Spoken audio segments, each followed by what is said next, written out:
Hello, this is Let's Talk About Myths, baby, and I'm Liv, you know the one. So today's episode is very special. I will be playing you the recording of my first ever live episode that I recorded at the Vancouver Podcast Festival. Quick preface.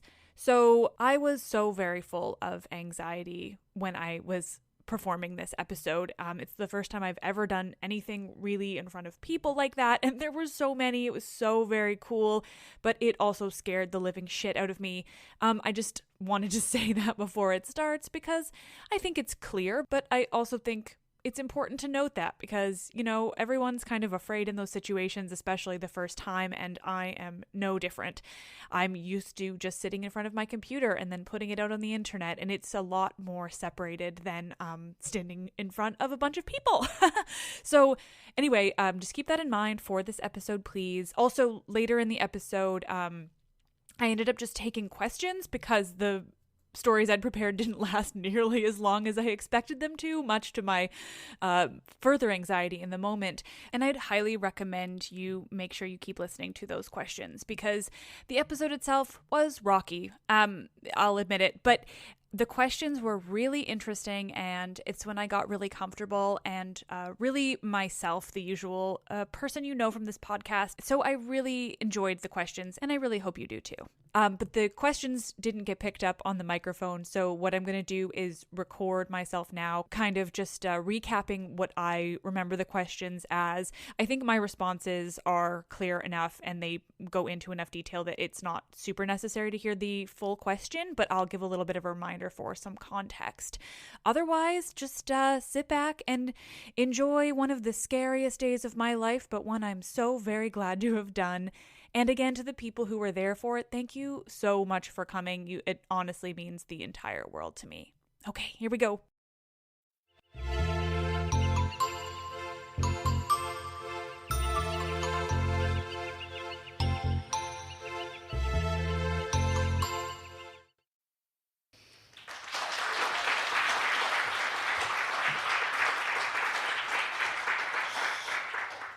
Thank you all so much for coming. This is a really anxiety-inducing event for me, so just bear with me. This is absolutely the first time I've ever done anything not just in front of my own computer and a microphone. So thank you all, though, for coming. Can I ask how many of you came because you know the podcast? Oh my God, lots of you. Okay, thank you so much. That's really fun.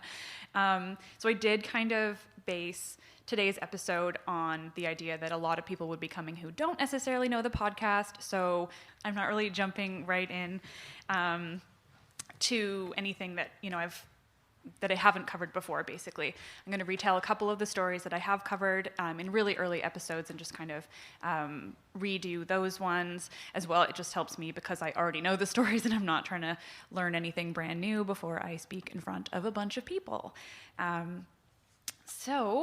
And I've also got notes and just gonna try not to refer to them too often. I also, just a warning, so I will do my utter best not to swear at all today, but my podcast definitely has the explicit warning on it because I do swear a lot, but I'm gonna make every effort not to do so today. We are in a library, and I know many of you don't know the podcast, so... So the first story I'm going to tell you guys today is that of Zeus and Io and a man named Argus. So Io is the daughter of a river god. She has an unknown mother. We're sure she has one, but they frequently didn't tell the names of women in the stories. It's really all about the men, which is another reason I chose this episode to kind of start it off with the basic premise of my podcast, which is oftentimes because the patriarchy of ancient Greece and of our time now. So Io is a priestess of Hera. She spends her time in Hera's temple, worshiping the queen of the gods, the wife of Zeus. One day, Io is spotted by Zeus. Some say a spell is placed on him, but that seems less likely because, as many of you know, Zeus will just fall for anyone, basically. The thing about Zeus He's always looking to stray outside his marriage. That's kind of his entire personality. And Hera's entire personality is punishing the women, not Zeus. As I've written here, he's always looking to find a hot mortal woman with whom he can have an affair, or often worse, just take, very much without the woman's consent. Normally I'm a little wordier in situations like this, but like I said. Regardless, when Zeus spots Io, he wants her, even though she's a priest of his wife, of all people. She's not just anybody. She spends all her time in Hera's temples, but Zeus is not great. His wife, again, like I said, isn't much better. When Hera finds out about Zeus's affair with Io, she confronts her husband. He lies to his wife, telling her, "Nothing happened. What are you talking about? You're just being crazy." This is another one of Zeus's things. He gaslights Hera on the regular. He tries to hide his continued affair with Io by transforming her into a cow. Seems like the best, most logical way of keeping something going with a woman who your wife is pretty suspicious of. Let's just turn her into an animal. He turns her into a cow so he can keep seeing her behind his wife's back. Because again, this is Greek mythology. This is why I tell these stories, because something like this exists. But Zeus's plan immediately backfires because Hera isn't an idiot. She sees that her husband is spending an awful lot of time with a cow and realizes that this probably isn't because he's suddenly taken to bovine relationships. So Hera decides she's going to set somebody to watch Io, the cow, this mysterious cow that Zeus is spending all of his time with. She has a man named Argus Panoptes, and he frequently works for Hera, and so she sets him to watch this cow. He'll watch her 24/7 because the thing about Argus is he has 100 eyes. His 100 eyes, too, is where Argus Filch in Harry Potter gets his name, because he can see everything. I like to bring Harry Potter in when I can, too. So Hera sets Argus to watch over Io, who is now a cow, but Zeus still wants to have sex with Io because he's Zeus. And so Zeus assigns the god Hermes, his son, to free Io from Argus's watch. Hermes finds them, he hides around a corner, maybe behind a tree, and he plays the flute to lull Argus to sleep. Then he crushes Argus with a boulder, cuts off his head, and frees Io. A bit of overkill, I would say, but that is Greek mythology. Hera sees what Hermes has just done to her absolutely beloved henchman, Argus, and she does the only thing she can think of to preserve Argus.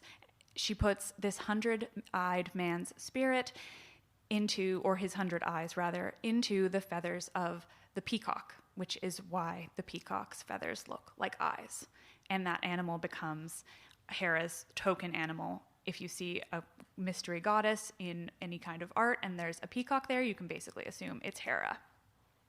But Hera isn't finished punishing Io, and certainly she's not just going to let Zeus win in that way. And so she sends a gadfly to torment Io forever. She is a cow after all, so this seems like an appropriate way to do it.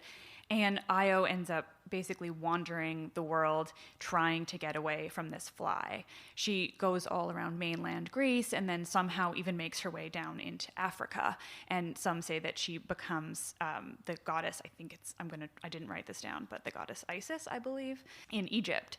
And there's a little bit more to Io's story, but it is a little bit more convoluted, and so I'm not going into the more detailed part today.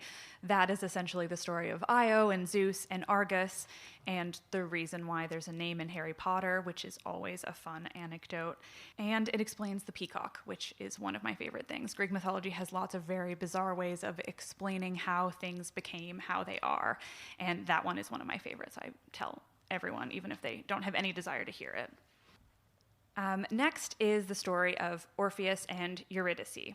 It's one of the more famous ones, but I think not one that necessarily gets told very often. So the gods invented music. They all played their part in the invention. Athena didn't play the music, but she invented the flute. Hermes invented the lyre, though it's Apollo that ends up playing it. Hermes makes himself the shepherd's pipe, and the god Pan makes himself the reed pipe. All of them have something to do with music. All of them are fairly talented, but it's very clear that Apollo becomes the one who's number one in the entire musical world. He's the god of music, and he is the one who's certainly most famous for it, and that's for the gods. But the man on earth, the human who's most famous for music and his talent, is Orpheus. Orpheus is a Thracian prince. He's mortal, but he's a hero, I should say. Thracians were supposed to be the most musical of Greece. Not a single human, though, is as talented as this man Orpheus. He could lead all the animals, even rivers and streams, with his music. But the thing he's most well known for is his marriage. Orpheus meets a woman named Eurydice, and apparently they fall in love. We don't have any details of their love or whether she felt any way about him, but Orpheus was very, very much in love with Eurydice. They get married. Again, no comment on what kind of love they had. It's just essentially they got married, which you're just supposed to assume means love, but in ancient Greece, you really never know. But the thing about Eurydice is basically the day after their wedding, she's walking in a meadow with all her bridesmaids, presumably enjoying this newly married life, and she's bit by a viper, and she dies. Orpheus is completely ruined, whether he was actually in love with her or just has his wife that's suddenly dead, and that's pretty depressing. He can't handle his grief. He decides that he will do the thing that no one really ever decides is a good idea, because it's not. He travels to the underworld. He plans to charm Persephone, the queen of the underworld, wife of Hades, into giving his wife back. He'll do it, he decides, by playing his music. He knows it's the most impressive thing he has. So he gets down into the underworld. Again, who really knows how, because you're not really supposed to be able to travel under there. But he arrives, he meets with everyone that he should, and he plays his music. And when he plays the Three-Headed Dog Cerberus, again, Harry Potter references, this is fluffy. The Three-Headed Dog Cerberus, this enormous monster that guards the entrance to the underworld, he is completely lulled into relaxation by Orpheus's music. And Ixion, a man who's tortured in the underworld forever by being tied to a flaming wheel, that's another story in itself, I have an episode on it, he stops spinning on his wheel at the sound of Orpheus's music. Sisyphus, equally punished forever, he has to push a boulder up a hill for the rest of eternity. Every time he gets close to the top, it rolls back down and he has to start over again. He even stops pushing just at the sound of Orpheus's music. Tantalus, a man who's constantly thirsty and looking for food, he forgets for that brief moment that he is thirsty. And the Furies, terrifying women whose entire lives are hell-bent on vengeance, they actually tear up at the sound of Orpheus's music. Hades, the god of the underworld, and his wife, Persephone, they pull up chairs and they listen to Orpheus. That's all to say he's really good at it. Hades and Persephone are so moved that they're willing to give up Eurydice to make this incredibly talented man happy. Basically, he's something so special that they'll actually give up a dead person and let her live again. They summon her, they bring her up from the underworld. But there's one condition. Orpheus can take her with him as he leaves, but he can't look back as she follows him out. Of course, this seems easy. It's a condition he's willing to accept. All he has to do is take her with him and not look at her. Of course, that's something he's willing to accept. That won't be hard at all. So they leave, Orpheus leading the way, and just having to trust. He has to trust that Eurydice is behind him, that they haven't tricked him, that she is, in fact, following him as they leave the underworld. He desperately wants to look back to see that they haven't played this trick, that she really is behind him. What if she's stopped? What if she's been pulled back? What if she's not following behind? But he stays strong. He tries. He continues to go on without looking back. She can't speak, I guess. I imagine he could have just called back and asked her if she was there, but they don't talk about that. Apparently, he just has to trust. Regardless, he doesn't look back. They walk, and slowly the blackness of the underworld turns to the light. It turns gray as they grow closer to the land of the living. They get closer and closer to the world where finally Orpheus is allowed to look back. And so the minute Orpheus steps out from the cave that guards the entrance to the underworld, the minute he's in the light, he turns back to look at Eurydice. But she hasn't left the cave yet. He's a dummy, and that's it. In a split second, she's just gone. The only word he hears from her is farewell. So in this instant, she's just gone. That's it. It does the stupidest thing possible, really, only thinking about himself. But he's upset. He tried so hard. He charmed everybody, and it didn't work. He tries to re-enter the underworld. He figures he can just do it again. His music was so beautiful. Clearly, they'll just let him do it again. But they won't. They realize what a stupid mistake he made. It would have been so easy. Hades and Persephone, they're not going to be convinced by his music again. They gave him the privilege once, and he completely ruined it, and they won't let him have it again. Eurydice is gone forever, and he can't get over it, whether he's acknowledging that he made a mistake or he's really just sorry for himself. It's probably the latter. And so he gives up. He just wanders the earth, never wanting to look at another person. He wanders the woods of Thrace, just playing his music to the animals, to the streams, trying to make himself feel just a little bit better for the absolutely ridiculous mistake he made. Finally, in these woods, he's trying to avoid all human contact, but he comes upon a group of Maenads.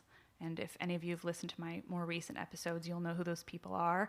Maenads are followers of Dionysus, but they're not just regular followers. They're almost always women, and they are always drunk from Dionysus's wine with this sort of frantic, manic energy, sometimes murderous energy. They're most known for flying into a frenzy and killing a man named Pentheus, who was actually the son and nephew of the women in the group. They ripped him to pieces. And so they do the same with Orpheus. He just runs into this group of Maenads. They pull him apart, rip him to pieces, and that is the end of Orpheus. And I'll be honest, I thought both of these were going to take a lot longer, but that's anxiety for you. So I have one last little bit, and then I'm hoping you all have a lot of questions. So one last little thing is I wanted to take this opportunity to do one of my, I've done it many times on the podcast, rants about one of the most common mistakes that pop culture makes. So this is really for you people who are new to the podcast or new to mythology generally. Everyone knows Pegasus, right? He's the flying horse, very famous. He's included in a lot of mythological adaptations, Disney's Hercules, Clash of the Titans. But based on those things, you might be under this false impression that there's some sort of breed of flying horses. Pegasus is often referred to as if it's one of many or a group of Pegasi. That's the most absurd version in my head. But Clash of the Titans, Perseus stumbles upon this whole group of them as if they're some sort of just hanging out breed of flying horses, and he picks one up, takes off flying on it. Or Hercules in Disney, Zeus makes him out of a fluffy white cloud, which I'll also point out in Hercules. For one, his name's Heracles in Greek, but also Hera and Zeus are loving parents in that. And in the myths, Hera's entire life is hellbent on ruining Heracles. It's the entirety of his mythology is Hera trying to ruin everything. So Disney's version is always extra entertaining. But in the mythology, there's one person who rode Pegasus. His name's Bellerophon, and he's never once mentioned in any kind of popular culture. But that's getting ahead of myself, because the best thing about Pegasus being included in Perseus' story is the actual birth story of Pegasus. And we have someone up at the front here who's wearing Medusa's head on her shirt, which is going to become very relevant in this story. So Pegasus is born from Perseus's his quest to kill Medusa to get her head so that he can use it to turn the sea monster to stone. He travels in to where Medusa's lair is, and he kills her. He cuts off her head, and from the stump of Medusa's severed head flies Pegasus. Pegasus and a man named Chrysaor are born from the stump of Medusa's severed head, which I think is one of the best birth stories ever, and one that makes every kind of popular culture reference to Pegasus just a little bit more interesting. That's a much longer story. Essentially, the idea is those two people are Medusa's children with Poseidon, but they're not born until her head is cut off. Basically, the idea Perseus rides Pegasus is just always wildly entertaining to me, because he rides her to go kill Medusa in the movie, whereas Pegasus shouldn't have even been born until he's killed Medusa. But again, Bellerophon is the real man who rode Pegasus. He's the only one in all of the mythology that rides Pegasus, and through that, they kill the Chimera, which is an enormous angry lion with a very angry goat's head coming from the back of the lion and a snake for a tail. And that's the real story of Pegasus. And like I said, I thought this was going to take me so much longer, so this episode is much shorter than planned. Does anyone have any questions about those stories or mythology in general? This first question is about Io in relation to the story of Zeus and Echo, and whether it was Echo distracting Hera away from Zeus's relationship with Io. Yeah, thank you. I think that's in one of my episodes, and I'm going to forget whether it is this one because when I was researching for this, that didn't come up. But I know that Echo did distract Zeus or distract Hera from one of Zeus's many affairs. And she did sort of just speak into his ear, just repeating herself, trying to make him a little bit, or trying to make Hera, I should say, a little bit crazy. And that's why we have echoes. Part of that story is also Echo and Narcissus, where Echo falls in love with Narcissus from afar. He's a beautiful man, but a beautiful man who's completely obsessed with himself. And she calls out to him, and he can't figure out where it's coming from because he's too busy being obsessed with himself. And she continues to do that until she finally just sort of gives up and watches him from afar as he stares at himself as his reflection in a river, and eventually falls in and kills himself by just being so obsessed with what he looks like. And in that version, Echo then, in her sadness, goes into a cave where she just repeats things over and over again. And that's another way of where we get echoes. Great. That's a question I can totally answer. How did I get into podcasting and this topic? A couple years ago, I actually lived here. I don't live here anymore. I live on the island in Victoria. But when I was living here, I didn't really know anyone and was really bored and obsessed with listening to podcasts all the time. And I've always been obsessed with Greek mythology. I did take it in school, but really didn't intend to use it other than out of my just obsession for it. But I was listening to all these other podcasts, specifically My Favorite Murder is one of my favorites. And at the beginning, they basically talk about how they just sat down and decided they wanted to start a podcast. And they had a little bit more backing than I ever did, but basically it showed that it was just you could do it yourself. That's what I think is the greatest thing about podcasting, is that you can just do it. So I Googled everything. Everything I learned from Google. I just followed the steps that a bunch of different articles said. I bought a random microphone, wrote a script. I knew all these stories fairly well, but I mean, even if you listen to my older episodes, they're pretty on the surface, and now I try to really dig in a lot more.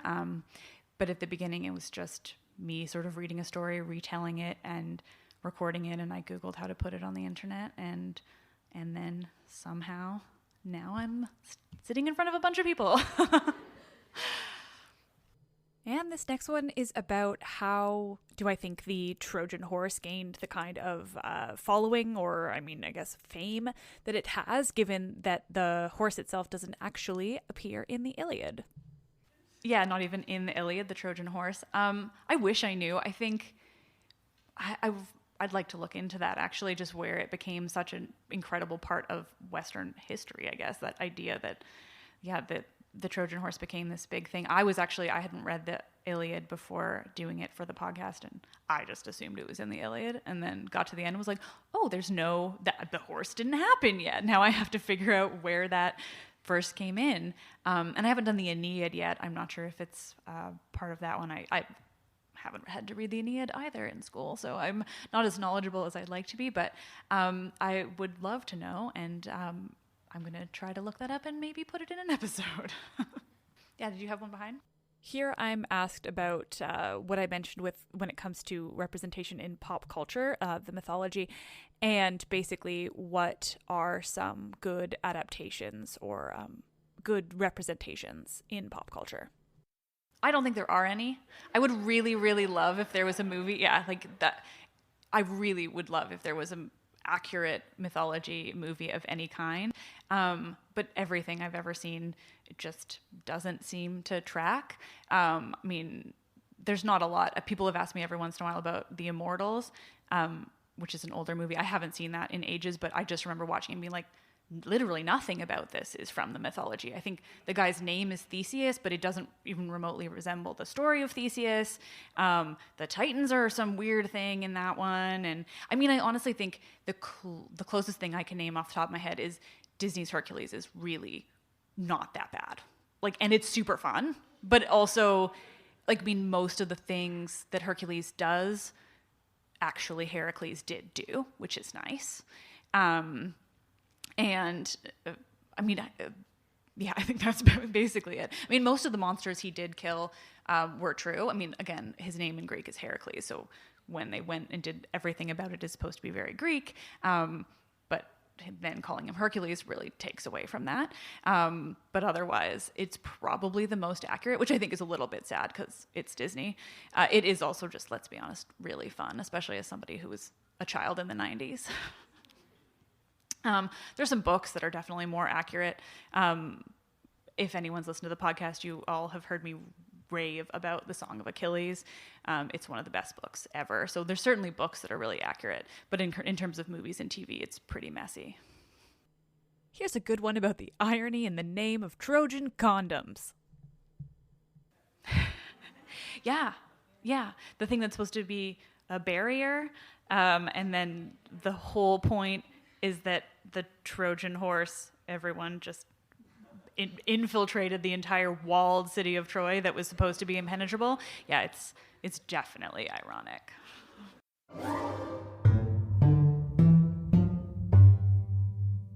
I think everyone who started working from home during this mess of a pandemic has learned one thing. Being comfortable is just way better than being not comfortable. And personally, that is not a thing that I am giving up anytime soon. Which is why I'm thrilled to be sponsored by Harper Wilde. Harper Wilde makes bras that put comfort first. What a concept! As anyone who wears bras knows, finding a comfortable one is really important and also weirdly hard. Gosh, I wonder why. But this should be a really easy thing, which is why it's great that Harper Wilde exists. So I was given a couple of bras. I got the base, which is just like a lightly lined, totally normal everyday bra, and then the Bliss, which is a bralette.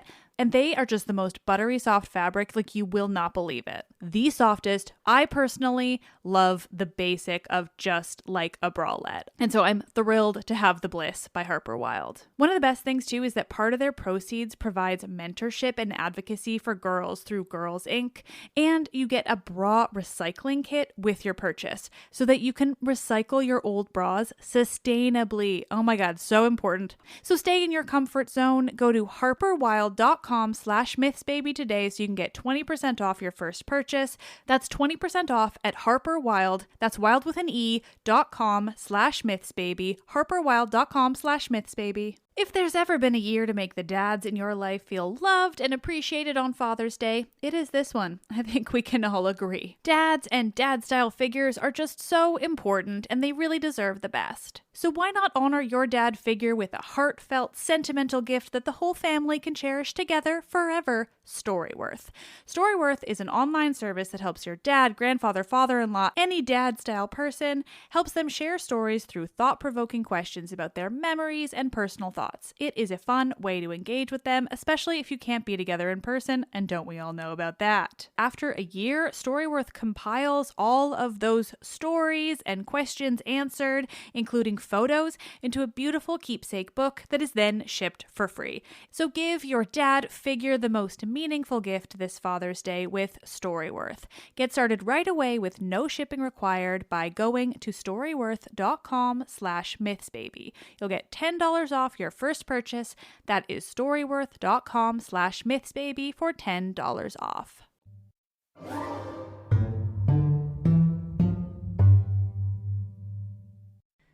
This is a question about Orpheus in relation to the cult of Orpheus versus the story that I told.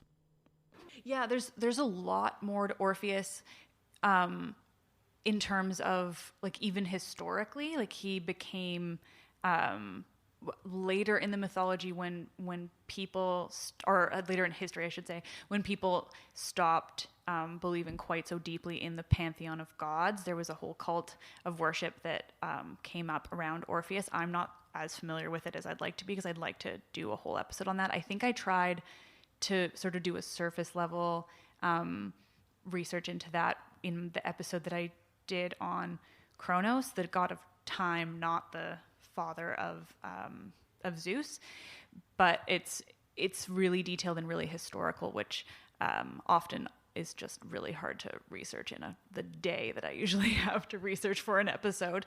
In a perfect world, I would have like a whole week of no full-time job to do incredible research into the podcast, but right now it's like a weekend. This is a really interesting one about when it comes to the story of, how the feathers got to be and the peacock like that.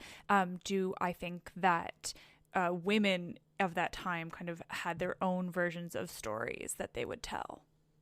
Probably. I would love if we had that, because everything, as the things I talk about in the show all the time, are just that everything that got passed down for the most part was, or written down certainly, was written down by men, because women were sort of off in their own circles and didn't really have a place in that kind of, in the things that would then make their way to us now. I think that having a conversation with a woman back then would be the most fascinating thing, because we just have no real idea. And people talk to me a lot about the goddess Athena, because I talk often about how she was really not ever very friendly or helpful towards women in mythology. And I stand by that that's probably because it was the men who carried down these stories. And so they liked Athena because she helped the heroes, and she was really masculine, basically. So she became the favorite, and the one who always helped the men and hurt the women. And I think that if Athena's personality, as they laid it out, other than things like that, were really true, like, she would actually be like a pretty badass feminist. But instead we have these stories of her just ruining women for no good reason. This is one I get a lot. Who is my favorite female character in the mythology? I wish I had a favorite. And my favorite might even be Athena, honestly, because like, if you overlook those parts and you realize that the reason she's like that is the patriarchal roots of everything. Like, I still love her. One person, I should say, once sent me a very angry message accusing me of hating Athena. And it was almost as if they worshipped her today, which, I mean, to each their own, but they were very, very angry. They were really mad about the way I talk about Athena. And I like to think that when I explain the issues with her, it's in the context of how we got these stories. It's not like Athena was actually like that if she were a real person. It's that the stories as we have them were passed down by a patriarchal world that considered women to be property. So Athena, as the favorite of all the men, obviously was going to help the men.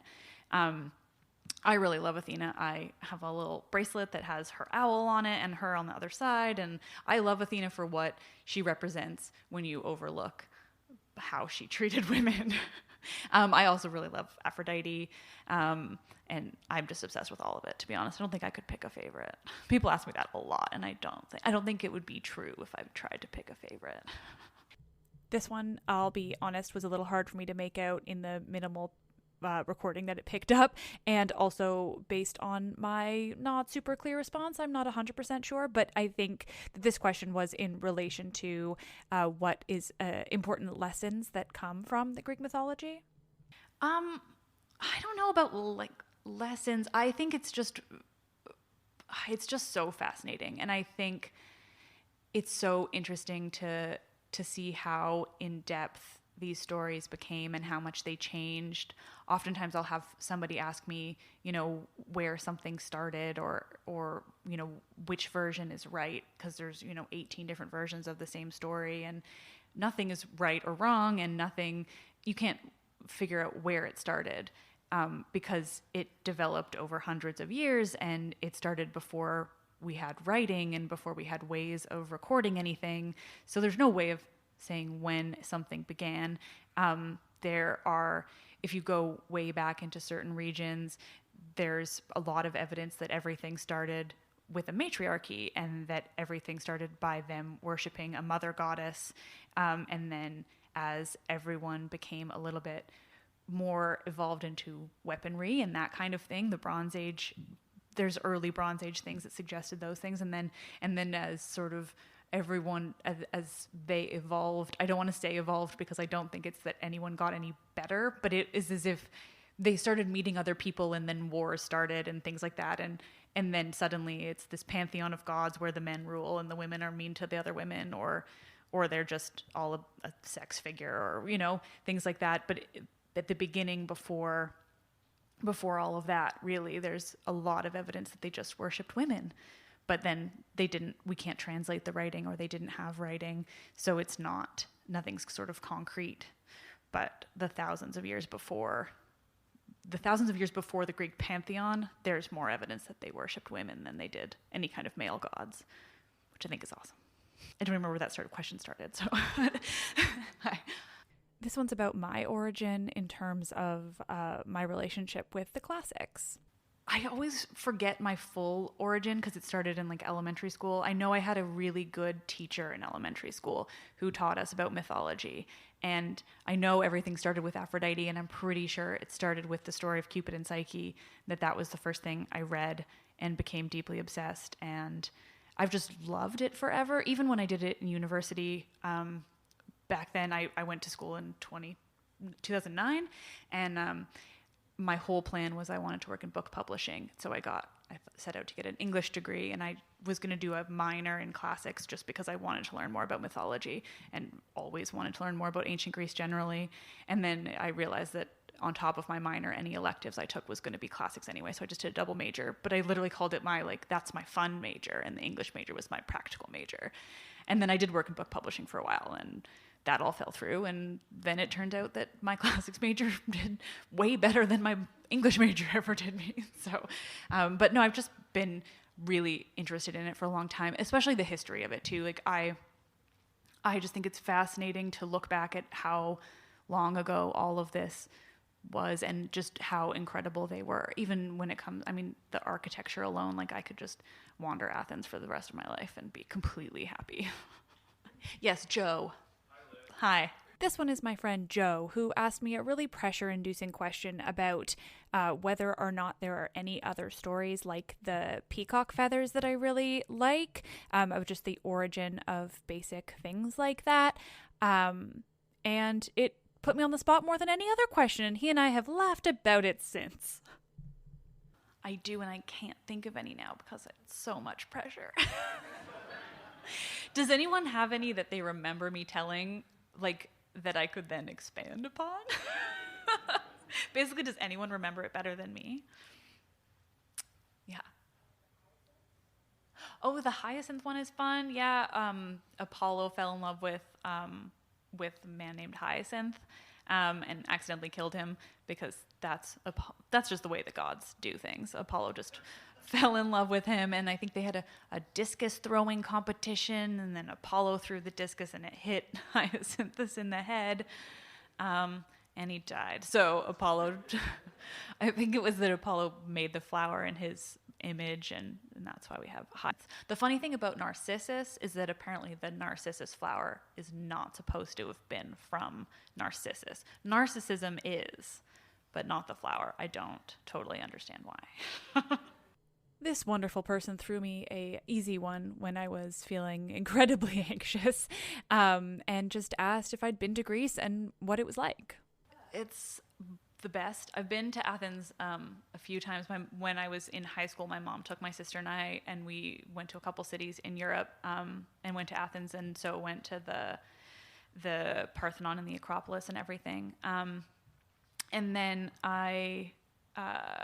that one I was just young and was like, this is really cool, but basically didn't take all that much in. And I went back later after I'd done my degree, and that was pretty incredible and nerdy. But the best is I went last year by myself. Basically, this podcast allowed me to go, which was the coolest thing ever. It paid for the trip, and a listener, one of the first people to ever contact me, set me up with an Airbnb that was like $35 a night in Athens, right by the Acropolis. And it was just the greatest thing. And I just went by myself and wandered, and basically am crazy enough that I had like a religious experience up there, I swear, on the Acropolis. There was like hurricane winds, and I had like my headphones in, so I just couldn't, was able to block out all the crazy tourists whose children were all screaming because the winds were literally going to knock you over. Like, there's a number of times where I just had to stand still, and like I was trying to take a picture and had to just hold my phone close to me because my phone was gonna go flying out of my hand. And it was just the most incredible thing. And I went to Delphi and sort of similarly just tried to take it all in. And it's the first time I traveled anywhere alone, and I'm so glad I did, because I didn't have to, worry about anyone being bored of all my crazy. As I went through the Acropolis Museum, literally staring at things like a tiny shard of something for maybe 10 minutes straight. I'm like, oh my God, thank God no one is here, because this is not exciting for anyone but me. But yeah, I mean, honestly, it's just, it's incredible. And looking up at how colossal some of the things are that they made, and just the way they've survived, or right now Greece is putting a lot of the Parthenon back together, and you can see the different pieces, because they're using the same, I think it's Pentelic marble that it's made of, because the mountain still has marble left, so they're just going to the same marble that the Greeks used, in like 300, 400 BC to make this. It was bombed, which is why it looks like that. It's not like it just fell apart over time, and they're putting it back together. So some of the pieces are stark white, and you can tell that those are new versus the old. And they were doing part of it when I was there. And they use like all these crazy modern tools to make the columns the way they were. And then you just look at it and you're like, well, the people, 2,500 years ago made this, and you are using these modern tools, and it's still taking forever. And it's just fascinating to think about, how they were able to do it. And I'm just nerd out on all that stuff. Yeah. This person wanted to know if it makes her weird that she's always loved Medusa. So, as you all know, I was about to tell her how wrong it is to feel weird about that. Medusa's the best. Medusa's the best. This is Medusa. I wear her around my neck every single day. Medusa actually is a symbol of protection in ancient Greece. They would put her face on everything, because it literally was a form of protection. This idea of her as some kind of monster is pretty new. I mean, she was a monster, but they respected her, and they respected her power. There's a lot to the story of Medusa, and a lot that can be interpreted in different ways, without getting too far into the crazy way I tell stories in my actual show. Poseidon was with Medusa, not with her consent, and she basically was ruined by this, and it happened in Athena's temple, and Athena felt the need to punish Medusa, which is how she became, the snake-haired, turning people to stone. But then there's a lot of ways you can interpret that, as people have pointed out to me recently, and I've sort of reevaluated since I did my episode on it, that it wasn't necessarily Athena's punishment so much as protection, because she made it so that Medusa couldn't be hurt by men again, because as soon as a man would see her, he would turn to stone. And it's really fascinating. Basically, Medusa's amazing, and nothing about it makes you weird. Like, Medusa's my all-time favorite. She's an incredible character from the mythology, and really, Perseus is nothing compared to her. This next one is a great question about how I choose which versions to put into my stories, just because there are so many different versions, and whether I prioritize Greek over the Latin. To an extent, Ovid, though, would be the outlier. Ovid's stories are just so well told that I'll often go with his. I also have a really good translation of Ovid. And the thing about the Latin versus the Greek is that because the Latin were written later, we often have more surviving versions of them, and also the Romans privileged themselves, and they obviously survived longer, so we just often have a lot of that. When it comes to the Greek, though, there's often so many versions in the Greek, because one was told by somebody 500 BC, and then one was told in 300 or whatever, and things change over time, or by regions. A lot of stories told in certain regions would favor their own region or the gods of their region versus another. And then because there was no one deciding what was right or wrong, and then it's a matter of whose version survived, or whose version made it far enough that it, got translated into English, or it's just fascinating, honestly. But when it comes to picking the versions for the show, I often just have to pick the one that's most entertaining. Or sometimes I'll talk about the other versions, or I've started doing some Patreon specific episodes where I kind of lay out the different variations that exist when there's enough of them in a certain story. But I'll often like pick and choose and kind of smush them all together into trying to make the most entertaining version of a story. Anyone else? Still got 15 minutes. Oh God. If you can't tell, I'm very comfortable behind a microphone where I don't have to look at anyone else and then actually talking in front of people. It's a whole different story. Yeah, at the back. This is another one that I get asked a lot, and it's just whether I can see myself expanding beyond Greek and Roman mythology into other cultures' mythologies and filtering those through the feminist lens like I do. I'm asked that a lot. I think I'd like to do Egypt if I did any, because I also find theirs really interesting, and I actually... I sort of fell into Egyptian mythology when I was a kid before Greek even. Otherwise, like I probably could. Maybe some Mesopotamia because they're so close to Greek that they're also interesting, but they also have some really close connections. Or the Greeks would take certain things or from them and sort of transfer their myths into Greek. But otherwise, it's just if I'm interested in them, yes. But otherwise, I don't think I'd do as good a job if I don't really care about the Norse myths, which is too bad because I'm more Norwegian than I am Greek. But they're not my thing. But so probably maybe Egyptian, maybe Mesopotamian, but otherwise probably not. I do want to do other podcasts though, other ones where again I just sit behind a microphone. This one's a little bit clearer in the way that it picked up, and we have a bit of an exchange, so I'm going to leave it in and hope you guys can make it out enough. But essentially, it's just about the goddess, the sea monster goddess, I should say, Keto, and, anything about her and whether I have any good sources on her. A lot of I stumbled across the goddess Keto or Keto. Mm-hmm. And I found her very cool, but couldn't find a lot about her online. As somebody doesn't like to read that much. And you did name drop her in one of the first episodes. I think she's Medusa's mother, actually. Yeah, that would make sense from the bit that I read on Google. Did she come up in any of your later podcasts, or do you have any sources that you found more about her? Unfortunately not. She's like a sea monster goddess, I think. She's the goddess of the sea monsters, like Yeah. whales and stuff, I think. Okay, yeah. Pacific Northwest girl, I always found. Yeah. There's so many gods and goddesses that are just a name and a descriptor. I'm asked about a lot of them all the time, and I wish I could cover them, but often it's literally like that person and what they're the god or goddess of. And maybe they had stories before and we just didn't get them down to us, which is always fascinating and infuriating.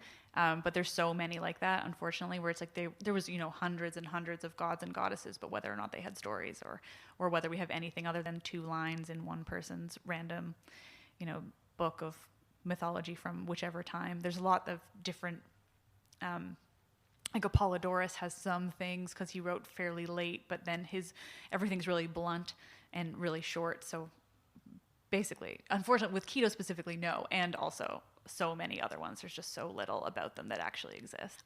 This next one is that age-old question: have I read Percy Jackson? I have not. I'm asked about that one a lot too. They came out when I was like in pretty late high school, I think. So I'm much more of the Harry Potter generation, obviously based on my story earlier. Have obsessively read that a zillion times, but I haven't read Percy Jackson. I think that if I did now, I wouldn't get the same thing out of it because I should have read it when I was younger, basically. But I hear it's wonderful, and I'm so glad that it exists because so many younger people, or even, I guess not even young now, but are into mythology because of that book series. It's similar to Harry Potter in the way it sort of changed a generation, which is awesome. Here I got asked about fictional retellings of Greek mythology and whether I have any recommendations on those. And I'll add, the name I'm trying to think of here is Natalie Haynes. She's the one who wrote Children of Jocasta. It's amazing. Read it. Yeah. C.S. Lewis has a really sort of odd but interesting retelling of Cupid and Psyche that's called Till We Have Faces. It's pretty good. And then there's a woman, I'm going to forget her name now. She wrote a book called The Children of Jocasta, Natalie something. She's British. A lot of her books are not available in Canada, which is really infuriating. There's a few other ones that she wrote about mythology that I would love to read, and they don't exist in North America. But the Children of Jocasta is really good fictional retelling of the story of Oedipus. I highly recommend. And also, yeah, Madeline Miller. Let's give Liv a big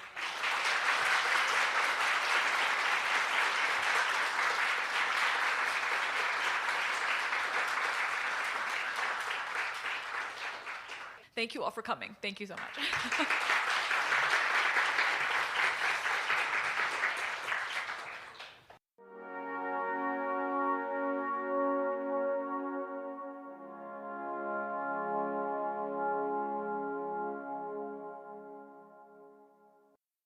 Well, that is it. I just thank you all for listening to that. I know I've already said it. I feel like I'm repeating myself or anything, but I can't overstate how meaningful it was for so many people to show up for that. I still can't quite fathom just how uncomfortable I was, and I can't wait to have the opportunity to do something like this again so that I can be a little bit more comfortable. I know nothing will magically change, but I know that I've learned a lot from that one and that the next one will be just better. But seriously, thank you everyone who was there for it and everyone who's listening now.